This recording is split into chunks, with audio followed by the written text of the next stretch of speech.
السلام علیکم ورحمۃ اللہ وبرکاتہ۔ آج ہم دیکھتے ہیں پارہ نمبر 10 میں اللہ تعالیٰ نے ہمیں کیا کیا احکام دیے ہیں اور ان پہ ہم نے کیسے عمل کرنا ہے۔ اللہ کا مال غنیمت ہو یا بیت المال میں کوئی اور مال، سب اللہ کا ہے۔ ہر مال اللہ کے بتائے ہوئے طریقے کے مطابق تقسیم کرنا ہے۔ مال غنیمت کا 5واں حصہ اللہ اور اس کے رسول کے لیے، باقی 4 حصے مجاہدین کے لیے ہے۔ بعض اوقات تکلیف دہ چیزیں بھی بھلائی ہوتی ہے۔ کبھی بڑی مشکل کو اللہ چھوٹی کر کے انسان کو دکھاتا ہے تاکہ وہ اس کا مقابلہ کر سکے۔ کامیابی کے لیے ثابت قدمی اور اللہ کا ذکر کرنا ضروری ہے۔ دشمن کے خوف کے وقت کثرت سے اللہ کا ذکر کرنا ہے۔ سبحان اللہ و بحمدہ، سبحان اللہ و بحمدہ۔ باہمی اختلافات سے بچنا ہے کیونکہ یہ دین کے لیے نقصان دہ ہے۔ گناہوں، ناشکری اور دین سے دوری کی بنا پر نعمتیں چھین جاتی ہیں۔ مسلم ہو یا غیر مسلم، کسی کا ساتھ خیانت نہیں کر سکتے۔ مال، کسی ذمہ داری اور امانتوں میں خیانت سے بچنا، کیونکہ یہ گناہ ہے اور اللہ کو ناپسند ہے، یعنی خیانت اللہ کو سخت ناپسند ہے۔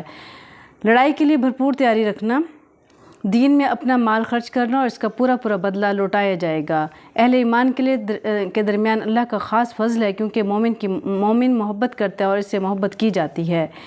اتباع رسول کا فائدہ، نبی صلی اللہ علیہ وسلم کی پیروی کرنے والے اہل ایمان کے ساتھ اللہ کی مدد ہوتی ہے۔ جتنا صبر زیادہ ہوگا اتنی مدد زیادہ آئے گی۔ مدد صبر کے ساتھ اور کشادگی تنگی کے ساتھ ہے۔ دین کی خاطر اپنے گھر بار چھوڑنے والے مہاجر، جبکہ دین کی خدمت کے لیے ان کی مدد کرنے والے انصار ہیں۔ ہجرت و جہاد کرنے والے سچے مومن ہیں، ان کے لیے بخشش اور عمدہ رزق ہے۔ سورۃ التوبہ کے آغاز میں بسم اللہ نبی صلی اللہ علیہ وسلم نے نہیں لکھوائی کیونکہ اللہ نے نہیں نازل کی۔ بسم اللہ امن کی علامت ہے اور اس صورت میں اہل شرک سے امان اٹھائی جا رہی ہے۔ حج اکبر کے دن کا اعلان، اللہ اور اس کے رسول کا مشرکوں سے کوئی تعلق نہیں، توبہ کر لو تو نجات ورنہ دردناک عذاب ہے۔ پناہ کا اصول، پناہ کے طلبگار کو پناہ دو اور قرآن سنانے کا اہتمام کرو کیونکہ وہ اس سے لا علم ہیں۔ مشرکین کا کام نہیں کہ نماز زکوٰۃ ادا کریں، مساجد کے بدکاری مشرکین کا کام نہیں، نماز زکوٰۃ ادا کرنے والے اور اللہ سے ڈرنے والے اہل ایمان کا کام ہے۔ اللہ کے محبوب کاموں میں سے ہے مساجد کو آباد کرنے والے اللہ کے پڑوس میں ہوں گے۔ ایمان کے بغیر حاجیوں کی خدمت یا مسجد حرام کے آبادکاری کرنا ایمان کے ساتھ اللہ کی راہ میں جہاد کے برابر نہیں ہو سکتا۔ اللہ کی راہ میں مال اور جان سے کوشش کرنے والوں کا درجہ بہت بلند ہے۔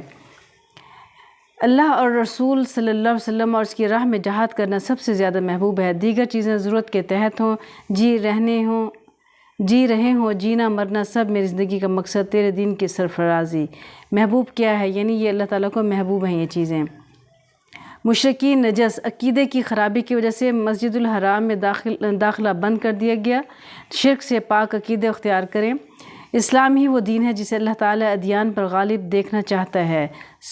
غزوہ تبوک، سب کو نکلنے کا حکم دیا گیا، جنگ نہیں ہوئی مگر سب کی آزمائش ہو گئی۔ قلیل دنیا کی حیثیت سمندر میں ڈبو کر نکالی جانے والی انگلی پر لگے پانی جتنی ہے۔ فرمان نبی صلی اللہ علیہ وسلم کے مطابق دنیا کا قلیل بھی گدلا ہے۔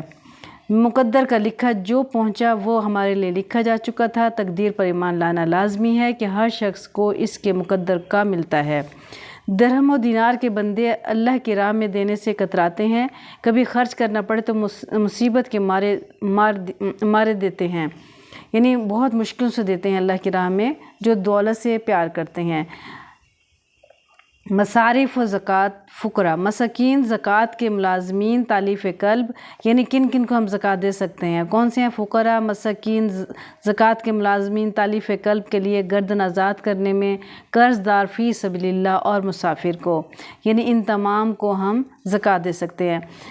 آئیے اللہ کے دین کی سربلندی کے لیے اپنا مال، جان اور صلاحیتیں صرف کریں۔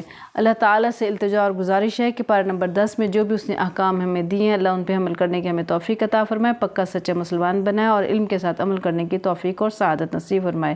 آمین یا رب العالمین۔ السلام علیکم ورحمۃ اللہ وبرکاتہ۔ صدقہ جاریہ کے طور پر اس ویڈیو کو اپنے دوستوں میں اور فیملیز میں شیئر کریں۔ جزاک اللہ خیر۔ السلام علیکم ورحمۃ اللہ وبرکاتہ۔